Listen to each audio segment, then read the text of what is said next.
quel travail après le 7 juillet 20h? C'est la question que nous posons à celle justement qui est devenue pour la 3e fois avocate de l'année en 2012, 2018, 2025. Vous pouvez l'accueillir et l'applaudir bien sûr comme il se doit. Elle va nous livrer une interprétation sur la vision du travail portée en ce moment avec ce contexte poétique chaotique. Interview menée par Ingrid Labeson, journaliste pour Madines.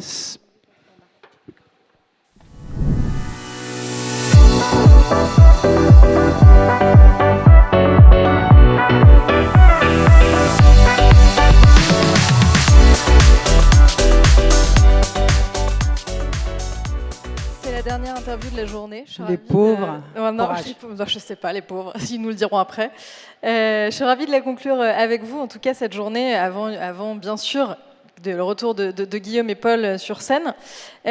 Pour cette dernière partie de la journée, on va sauter sur un terrain qui est beaucoup plus politique. C'est un peu l'éléphant dans la pièce, celui autour duquel on a un petit peu tourné aujourd'hui, parce que de la politique, des décisions politiques, découlent évidemment des positions importantes sur le travail, le droit du travail, qui est donc votre spécialité chez Auguste de Bouzy. Aujourd'hui, on a un contexte qui est assez explosif, avec un débat politique qui est assez polarisé. J'aimerais bien avoir votre regard sur la vision du travail qui est aujourd'hui présentée par les grandes forces politiques, sans forcément faire une analyse politique parti par parti, mais sur la vision politique qu'on nous donne à voir du travail aujourd'hui. Merci de me donner ce prétexte pour le moins éruptif pour évoquer la question de la représentation du travail. C'est un sujet absolument passionnant sur lequel je me penche à mes heures perdues, parce que, pour répondre à votre question, si vous avez eu le temps d'examiner dans cette course aux législatives rapides le programme de chacun des 3 pôles, on va faire court, au plan des mesures sociales, enfin au plan du social, enfin ce qui a vaguement un lien avec l'entreprise et vaguement un lien avec le travail, vous observerez, et je trouve que c'est très flagrant, y compris pour le pôle dit centriste, enfin le pôle d'où on vient, que le sous-jacent à toutes les offres, si je puis dire, les offres mirifiques, hein, que cela touche au SMIC, à la retraite, à l'assurance chômage, j'en passe. Mais le sous-jacent de tout cela, c'est que on nous offre là une vision de ce que travailler veut dire au XXIe siècle en 2024, absolument équivalente à celle qui avait cours au XXe siècle triomphant. Je m'explique. Dans le langage de tous ces personnages politiques, dans leur langage, il y a une forme d'évocation qui est très prégnante selon laquelle le travail est synonyme d'emploi, est synonyme de CDI, est synonyme de CDE, c'est-à-dire contrat à durée éternelle. Et donc ils nous définissent les 3 temps de la valse, avec formation scolaire que vous atteignez au bout du cursus, puis emploi dans un emploi, donc un poste de travail, que Madame Borne voulait qu'il fût bon, un bon emploi, sans sous-titre, un bon emploi qui dure, et hop, canne à pêche, médaille du travail, retraite. Pardon de leur dire, et vous êtes des témoins de la véracité de ce que je vais affirmer ici, nous en sommes à la valse à 1000 temps, comme disait Brel. C'est la valse à 1000 temps. Oui, on se forme tous les 18 mois. Merci, cher camarade Benoît.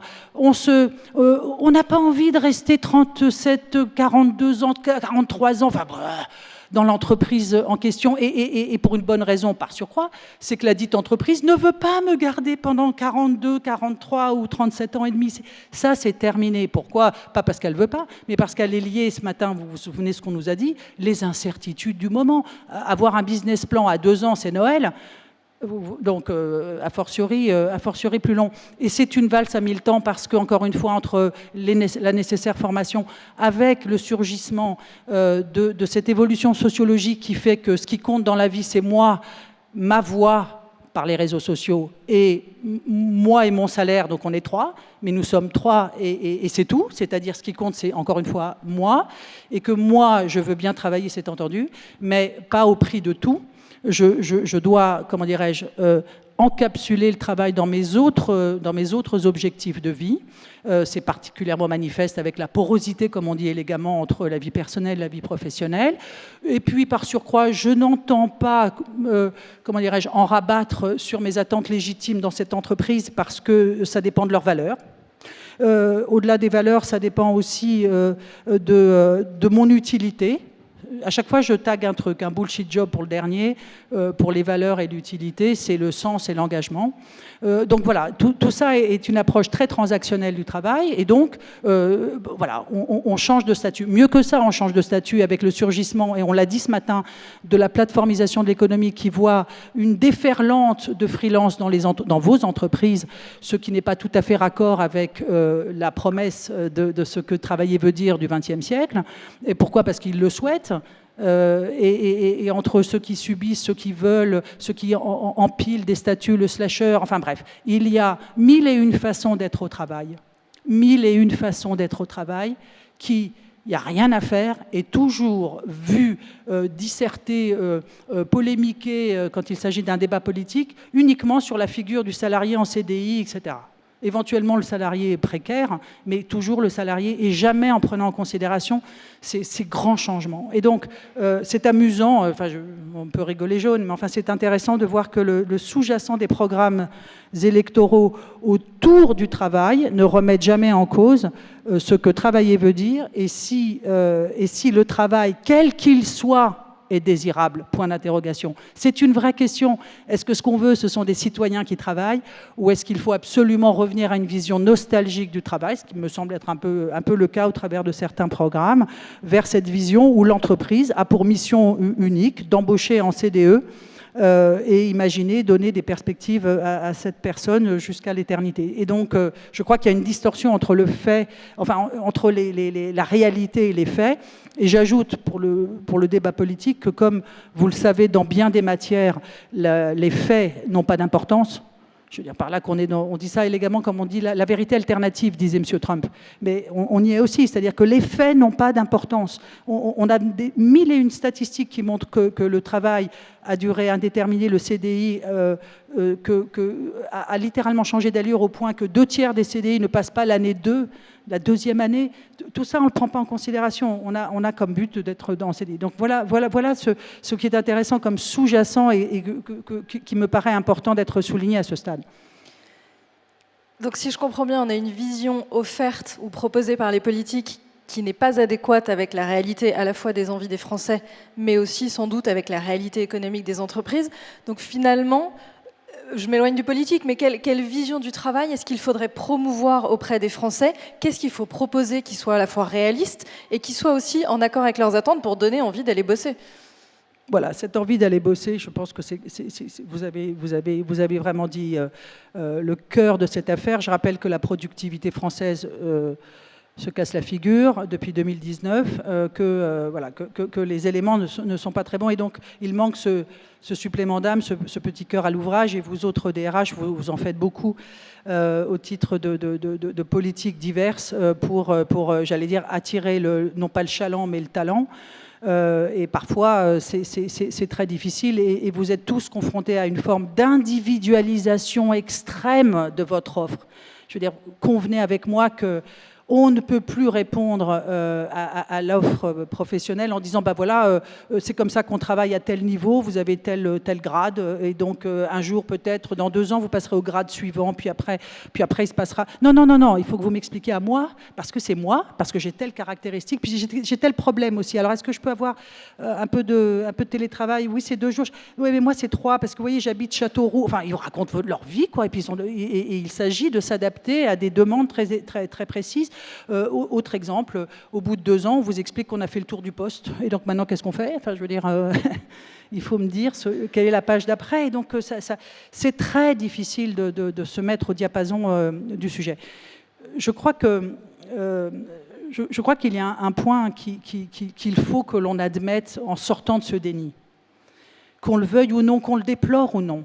Nous sommes à une époque où ce qui compte, c'est l'individu. Et quand je dis l'individu, j'ai cité l'individualisme lié à la technologie, lié à l'ère du temps, lié à à cette fin d'autorité que l'on observe à l'école, à l'université, dans les familles, et j'allais dire au travail. Un tout petit mot sur le lien de subordination, parce que ça me taraude et j'ai envie de vous le confier, ma pensée profonde.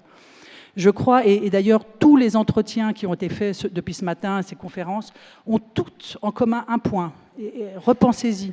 Elles ont toutes pour objet, ces interventions, pour évoquer la manière de travailler, etc., de polir, de limer les aspérités de ce qu'on appelle le lien hiérarchique. Vous vous souvenez, on passe au leadership. Le manager, il anime.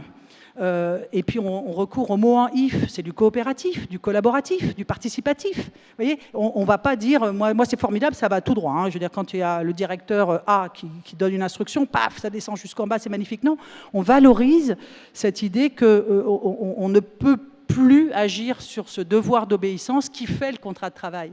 Donc ce lien de subordination qui s'est dissous dit quand même des choses sur l'organisation d'une entreprise, et c'est intéressant que le paradoxe soit que le contrat de travail, en fait, évoque un lien de subordination réel ou supposé, ce qui crée, encore une fois, un autre miroir aux alouettes, puisqu'encore une fois, on ne fait pas grand cas de ce lien de subordination. Je vais vous en donner 3 preuves. La première, c'est qu'il y a des secteurs d'activité où on n'arrive pas à recruter les fameux talents. Pourquoi ? Parce que c'est trop dur, parce qu'il y a un peu de subordination à l'ancienne. HCR, la distribution, enfin, c'est dur et donc c'est difficile de recruter, puis il ne reste pas longtemps. Deuxième argument qui montre que le lien de subordination s'est dissous, depuis ces 10 dernières années, je n'ai sur mon bureau aucune affaire qui mette en cause un licenciement pour insubordination. Pourquoi ? Parce qu'on risque d'avoir un problème sur la liberté d'expression, on risque d'avoir un problème de harcèlement, donc on évite cette posture de « je te licencie parce que tu n'as pas fait le boulot que je t'ai demandé ». Je vous assure, regardez, je vous promets que ce que je dis est statistiquement vrai. Donc voilà, ce sont ces 2 arguments que je voulais vous donner pour illustrer ce point-là qui est un paradoxe de notre époque. Donc, j'en reviens à mon point. J'ai essayé de réfléchir à qu'est-ce qu'on peut faire pour arranger, pour mettre les gens au travail et leur donner cette idée, leur dire qu'ils sont importants tels qu'ils sont. Venez comme vous êtes, dit la publicité, que l'entreprise les aime, mais les aime le temps de l'action, et que l'on sait désormais par un accord implicite que ça ne durera peut-être pas nécessairement très longtemps, ou toujours en tout cas. Eh bien, il me semble qu'il faut augmenter cet individu face au travail.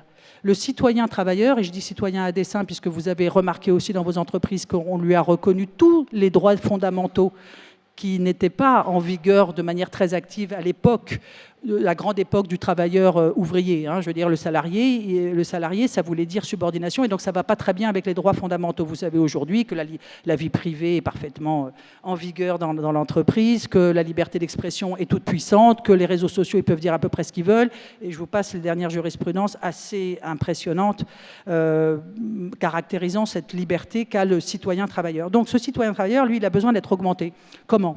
Il a besoin d'avoir un poste de pilotage à son niveau qui lui permette de montrer tous les bienfaits du travail sur son patrimoine social, lequel patrimoine social doit être raccordé avec sa protection sociale. Il est vital de repenser le magnifique produit qu'on a mis en place en 1947, qui est la protection sociale au travers de la sécurité sociale. Mais c'était un monde où tout le monde était par catégorie, la norme, enfin on rentrait à bulletin de paye 37 ans et demi plus tard, enfin je ne veux pas vous refaire la messe, mais vous avez compris. Aujourd'hui, il n'y a rien de plus chaotique que d'empiler ses droits sociaux, ne serait-ce que de savoir quel droit auquel j'ai droit, on ne comprend plus rien, etc. Donc on a vraiment besoin de rapprocher l'individu au travail, de toutes les possibilités qu'il peut, j'allais dire, sur lesquelles il peut d'abord avoir une information et ensuite agir. Et il me semble qu'on est arrivé au moment historique où il faudra envisager assez rapidement la portabilité, la monétisation et l'arbitrage de tous les droits. Si j'avais le temps, je vous ferais un petit cours pour vous dire pourquoi même l'ancienneté, qui en plus n'a plus tellement, sauf dans quelques entreprises, puisque tout existe, l'ancienneté en tant que telle, pourquoi est-ce que c'est mieux ? Enfin, c'était un critère qu'on avait au XXe siècle, puisqu'un ouvrier qui finissait par être agent de maîtrise, puis contremaître, enfin, c'était magnifique. Mais aujourd'hui, je ne suis pas sûre que le talent, etc. J'ai oublié le nombre des années, etc. Vous voyez, donc aujourd'hui, l'ancienneté a probablement moins de sens qu'il n'a pu avoir dans le monde du travail tel qu'il est aujourd'hui. Donc ce qui compte, c'est que l'individu puisse trimballer avec lui, sur son dos, ses droits, parce que ça lui donne du baume au cœur, parce que ça lui permet de pouvoir agir. Et donc, vous vous souvenez, il y a 15 ans, et puis plus récemment encore, il y a 10 ans, on a entamé la période la mode des comptes personnels. Le plus ancien compte personnel, je rappelle, c'est le plan d'épargne entreprise, le PE de 1967 du général de Gaulle, qui avait inventé participation intéressement, et le PE, qui est ce petit réceptacle dont la finalité des sommes n'est pas donnée, 5 ans, pendant 5 ans, donc un réservoir fiscal, etc. Et 5 ans plus tard, je peux m'acheter ce que je veux. Mais en fait, ce que je veux. Après, on a inventé le PERCO, donc la même chose, mais pour la retraite. Là, on sait à quoi ça sert. Et puis, on a inventé le CPF, le compte personnel de formation, puis le C2P, là, le compte personnel des pénibilités, qu'on n'appelle plus pénibilité, mais le compte, enfin, on se comprend. Le compte d'engagement citoyen. On a inventé même le CPA en 2016, qui est le compte personnel d'activité que personne ne sait ce que c'est. Mais moi, je crois beaucoup à ce CPP, que j'appelle comme ça, c'est-à-dire le compte personnel des protections. Pourquoi ? Parce qu'on est en France, protection, ça veut dire que c'est bien. Et dedans, au travers d'une appli, pourquoi ? Parce qu'on saurait le faire, on pourrait résumer tous les droits que j'acquiers en travaillant. Et je mettrais bien bout à bout le PE, ce réceptacle de sommes, 180 milliards d'encours, dont les personnes ne le calculent pas, comme disent les gosses. Ils ne le calculent pas, mais pourtant ils l'ont, 180 milliards. Par comparaison, le PERCO, les encours sont à 18 milliards, c'est pas mal, mais enfin bon, c'est en cours. Et donc, je mettrais bien bout à bout ces comptes individuels avec le compte épargne-temps, avec tous ces autres comptes dont je viens d'égrener les noms dans une appli, et la personne au travail pourrait faire des arbitrages, y compris pour les indépendants dont on rapproche le régime de sécurité sociale de protection sociale de celui des salariés, c'est le régime général qu'ils gèrent, pourraient eux aussi avoir le même outil. D'abord, ça serait fédérateur, parce que tous les Français travailleurs auraient la même appli, donc ça serait fédérateur. Il faut arrêter les guerres picrocolines entre le vrai faux indépendant, le vrai faux salarié. Enfin, je veux dire, il faut arrêter les guerres, et donc le lien de subordination, comme je vous l'ai dit, comme il s'est dissous, c'est pas la peine de se faire une guerre inutile sur le point de savoir si un freelance c'est vraiment un freelance ou par rapport à un salarié qui est vraiment subordonné, c'est absurde. Mais chacun aurait le même outil, et comme on superpose les statuts, ça permettrait de passer de l'un à l'autre et de mettre de côté des sous. Point intéressant sur lequel je vais jusqu'au bout, vous avez vu ces derniers temps, enfin je ne sais pas si ce que je dis a un sens par rapport à la page qui s'ouvre au plan politique, mais vous vous souvenez qu'on a élaboré autour du fameux CETU, le compte épargne-temps universel. Alors là, le plan Orsec, la caisse des dépôts, un truc super compliqué. Mais en fait, redescendons plus bas. Nous, ce qu'on veut, c'est quoi dans une entreprise ? C'est que quand on est disposé à payer des heures supplémentaires, et peut-être ça participe aussi du pouvoir d'achat qui est un autre débat, quand on est disposé à cela, on pourrait, en fonction de la situation des personnes, lesquelles personnes, en fonction de leur vie personnelle, peuvent consacrer plus ou moins de temps de travail, et donc travailler davantage, ce qui ne serait pas mauvais pour la productivité. Ce temps d'heures supplémentaires, plutôt que de le garder dans des comptes épargne-temps dont on demande aux salariés d'écluser rapidement parce que ça crée des passifs différés d'aimants pour l'entreprise, pourquoi est-ce qu'on ne ferait pas un tuyau, nous sommes des ingénieurs, nous sommes un peuple ingénieur, donc nous sommes les rois des tuyaux, un tuyau supplémentaire annuel où les droits économisés de temps seraient obligatoirement reversés dans le PE, ce qui bien que ça viendrait alimenter le plan d'épargne entreprise en plus de ces habituelles alimentations, ce qui permettrait de raffermir encore une fois une épargne et de servir comme viatique tout au long de la vie, et notamment pour la période des seniors. Enfin, ça c'est un autre débat, mais vous voyez, on pourrait porter devant des droits qui seraient immédiatement gérés et immédiatement sortis du patrimoine de l'employeur, de sorte qu'on n'aurait pas ces problèmes de passifs différés. Donc voilà comment on pourrait résoudre le CETU. Par ailleurs, point important sur le pouvoir d'achat, et là toutes les trois formations politiques, un tout petit peu de politique, sont toutes traversées par ce sujet qui traverse les Français, à savoir le pouvoir d'achat. Il y a un vrai sujet de rémunération. L'un des partis propose d'aller jusqu'à 10 000 euros de primes dites exonérées d'impôts, alors que la moyenne c'est 900 euros. Donc, bon, disons que c'est une promesse qui n'engage pas à grand-chose.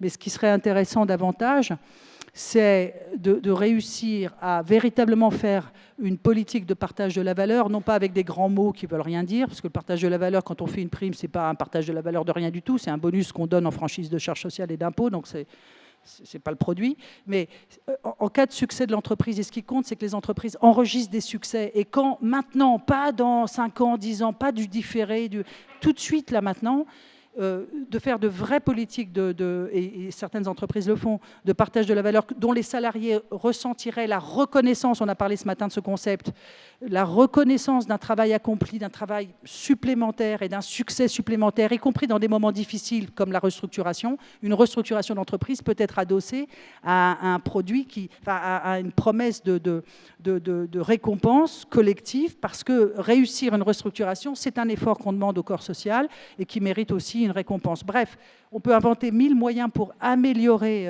la situation comment dirais-je, du ressenti, ressenti, c'est ce qui compte aujourd'hui, le ressenti des salariés qui, contribuant à l'activité de l'entreprise et à ses succès, soit immédiatement reconnu au travers d'une indemnité ou j'ai terminé mon temps là, c'est atroce. Qu'est-ce qui se passe après? Il saute de la. Je ne peux pas vous poser toutes les questions que j'avais, tant pis. Tant pis, voilà. Non, mais je vais quand même terminer ma phrase. Je fais comme Amaury ce matin. Il a dit qu'il continuait, moi aussi. De toute façon, vous êtes là, vous n'avez rien à faire d'autre. Bon, alors. Donc, je termine ma phrase. Donc, vous voyez, je dis en vrac assez rapidement des moyens de créer du financement de mon fameux plan d'épargne entreprise, qui serait en fait le PE, qui serait le réceptacle principal dans lequel des versements se feraient. Mais pourquoi je parle du PE? Parce que c'est bien le seul outil dont nous disposons qui n'a pas de finalité propre. Or, les Français, quand je dis Français, c'est les citoyens qui travaillent. Ils ont besoin, puisque le travail fait partie intégrante de leur vie, et non pas dans l'autre sens, ils ont besoin de faire face à des problèmes singuliers. Les familles monoparentales, la formation des enfants, l'aide des parents, 1000 catastrophes, ou même des choses heureuses, des nouvelles heureuses aussi à traiter. Donc le fait d'avoir un PE dont ils pourraient donner la finalité en fonction de leur, individuellement, leur sujet d'inquiétude, ou leur sujet sur lequel ils veulent investir, ils veulent vous donner du cœur à l'ouvrage, et vous leur donnez les moyens d'accomplir leurs rêves, parce que dans le fond, au travers du travail, qu'est-ce que veulent nos concitoyens, et qu'est-ce que nous voulons chacun? Nous voulons nous épanouir dans notre vie. C'est un peu là ce qui s'est passé comme différence entre le XXe et le XXIe siècle. Dans le temps, on s'épanouissait, on réussissait sa vie au sens professionnel du terme. Aujourd'hui, on veut réussir dans la vie, on veut réussir effectivement sa vie entendue comme un tout. Et donc, je pense qu'il est intéressant de rendre poreux aussi la capacité qu'a l'individu de pouvoir investir et s'investir dans les moments de sa vie personnelle qu'il traverse, au moyen des efforts qu'il a mis de côté et qu'il a pu économiser grâce à un dispositif portable, monétisable et arbitrable. J'arrête de vous épuiser. Merci beaucoup.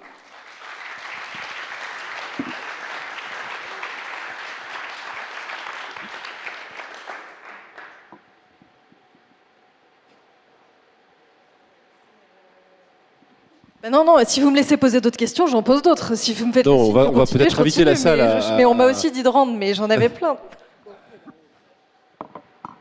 Pas de questions de la salle? Pas de questions? On a des questions, on va vous inviter à rester justement parmi nous. Ce sont les questions de la salle que nous allons adresser à Emmanuel Barbara. Merci beaucoup, Emmanuel. J'ai reconnu des discours que j'ai déjà entendus. Non, mais moi je suis d'accord avec toi sur le fait qu'on a effectivement des programmes politiques qui sont restés bloqués sur un monde du travail qui n'existe plus. Du coup, je vais être un petit peu provocateur, ce qui n'est pas mon genre. Hein. Qu'est-ce que tu penses de la directive transparence des salaires? D'abord, on ne l'a pas encore, sauf erreur. Elle n'est pas encore passée. Elle n'est pas encore passée. Elle est prévue pour 2026, quand même. Ouais, transparence des salaires. Mais attendez, ça fait... Alors là, tu ouvres un volet, mais je vais aller très vite. Transparence, compliance, conformité, etc. Je vais autant dire la ruine de vos politiques sociales les plus innovantes. Pour moi, je considère que rentrer là-dedans, c'est rentrer dans une gentille dictature, en fait. Je ne parle pas de politique, Ok, je parle de l'état dans lequel nous sommes. La compliance, j'aime bien l'appeler ça comme ça, parce que franchement, je trouve que c'est une injure à l'intelligence collective. Et après, on s'étonne que le collectif est mort. Ça aussi, c'est un autre sujet, mais bon. En tout cas, la compliance, etc. Et donc, la transparence des rémunérations, c'est quoi? C'est pour qu'on s'entretue plus vigoureusement encore? On a vraiment besoin de mettre du kérosène sur le truc? En plus, ça apporte quoi, en vrai? C'est quoi? Enfin, je ne vois pas le but de guerre, sinon que la transparence, c'est bien. Ça, j'ai compris. Ah, la transparence, c'est bien. Parfois, la transparence, non pas qu'il s'agisse de planquer des choses très laides, mais c'est que l'être humain est ainsi bâti qu'il vaut mieux lui donner envie à lui d'améliorer son sort que de lui donner les moyens. Et nous sommes comme ça, j'y peux rien, d'aller regarder la gamelle d'autrui et de créer des... Enfin, franchement, c'est du basique, ça. Donc, j'en pense beaucoup de mal. Et je pense que ça va avec toutes ces outrances de vouloir le juste, le bon et le bien. Et à chaque fois qu'on fait un pas vers le juste, le bon et le bien, le but s'éloigne. Et vous allez parce que personne n'a parlé de ça ce matin et aujourd'hui, c'est que tout ce que vous dites est formidable. Et franchement, moi, ça me fait du bien. Ça m'a fait des vraies vacances de vous entendre, tous ces DRH avec plein d'idées et d'imaginer la vie quand même globalement chouette, en fait, au sein de ces entreprises. Le seul problème, c'est que vous oubliez de parler de ce contexte qui vous sert comme ça, le kiki, que ce soit la compliance d'un côté, les obligations de devoir de vigilance, etc., en plus, qui finissent... C'est très bien de faire du devoir de vigilance, c'est pas la question, mais c'est qu'à vouloir mettre en coupe réglée ce que veut dire le juste, le bon et le bien, on éloigne encore plus l'objectif. Et donc, ça ne crée que acrimonie, etc. Et nous sommes un peuple qui est sarcastique et qui ne donne pas sa confiance aisément, et ça participe de la défiance. Voilà ce que je pense. Mais ce n'est pas du droit. Merci infiniment, Benoît, pour ta question. On a une autre question ici en salle. Merci, confrère, pour votre excellente intervention. La thématique, c'est humain et IA. On a l'IA Act qui arrive. On a une contrainte pour les directions, enfin tout ce qui est lié à la formation et à l'emploi est qualifié d'IA à haut risque, c'est-à-dire finalement des sanctions financières extrêmement importantes qui rajoutent à ce que vous venez de dire sur la compliance. Donc c'est quelque chose, à mon avis, que vous êtes, sur lequel vous n'allez pas être d'accord. Mais ma question est la suivante. Est-ce que ce n'est pas aussi paradoxalement une manière de remettre en cause des biais qui existent, qui sont dénoncés, pour ces directions des ressources humaines qui vont devoir justement travailler sur des jeux de données? Et puis par ailleurs, est-ce que ce n'est pas incompatible avec cette logique d'individualisation ou plutôt d'épanouissement individuel que vous plaidez? Parce que quand on dit système algorithmique automatisé de la décision, c'est une standardisation quelque part. Donc deux questions. La remise en cause de nos propres biais, c'est aussi quelque chose d'assez intéressant, sachant que les politiques tentent des pièges, parce qu'à vouloir alimenter des polarisations, elles ne vont pas s'occuper de l'IA Act. Et puis la deuxième question, est-ce que ce n'est pas justement incompatible avec ce que vous dites très justement sur l'épanouissement individuel? Voilà. Alors, premier point et rapidement, tout ce qui consiste à venir combattre en quelque sorte des biais cognitifs, comme on dit savamment, qui nous traversent chacun comme nous sommes, c'est toujours intéressant et c'est toujours bien et c'est parfait, ça, tant mieux. Maintenant, sur le deuxième point, j'aime bien cette deuxième question, ce que vous évoquez sur le paradoxe absolu que vous soulignez à juste titre entre mon discours qui est un peu enthousiasmant. En fait, il faut remettre du moteur sur chacun des bons hommes pour leur dire « Allez, vas-y, the sky is the limit », comme on dit en français, donc vas-y. Et en même temps, comme des petits oignons, les mettre aucune tête qui dépasse. C'est le paradoxe de l'époque. La compliance, là, la compliance, c'est exactement ça. On nous met des standards d'éthique, des standards divers, des standards alors qu'on a un code pénal. Hein, enfin, je dis ça pour ceux qui n'auraient pas suivi. Hein, il y a plein de règles de droit. Hein, bon. Donc voilà, donc des standards qui ont tendance à processer, qui ont tendance à tuer quoi? La créativité, l'innovation, etc. Et surtout l'individualisation qui est pourtant. Et donc la souffrance des individus, le mal-être au travail, c'est quoi? Ben, c'est cette distorsion. C'est qu'on dit, dis donc vieux, tu fais ce que tu veux, tu as de l'idée, bienveillance et je sais pas quoi, et responsabilisation. Va devant, j'ai confiance en toi. Excellent. Ah oui, mais dis donc, il faut quand même remplir le formulaire B3. Ah non, mais ça, on ne peut pas engager une dépense comme ça sans qu'il y ait les 32, enfin bref, les tampons qui s'y aient, parce que c'est une obligation de compliance. Et donc, en fait, oui, la réponse est oui. La question, c'est qui va gagner de nous deux, entre compliance et la vie. Moi, je suis pour la vie, pour ce que vous dites, vous, et c'est super dur comme métier, je sais combien il est difficile. Il faut que le principe de vie surmonte la chose, mais maintenant, on est dans une époque de standardisation, de petits hommes gris, alors qu'en fait, on veut tout sauf ça. On veut tout sauf ça. Donc, oui, nous sommes dans le paradoxe, eh bien, qu'à cela ne tienne, c'est pas grave, on surmontera. Merci Emmanuel Barbara, vos applaudissements, là. Celle qui a été, il y a quelques jours encore une fois, nommée avocate de l'année. Merci infiniment, merci Ingrid Labuzan pour Madines. Et merci pour cette séquence.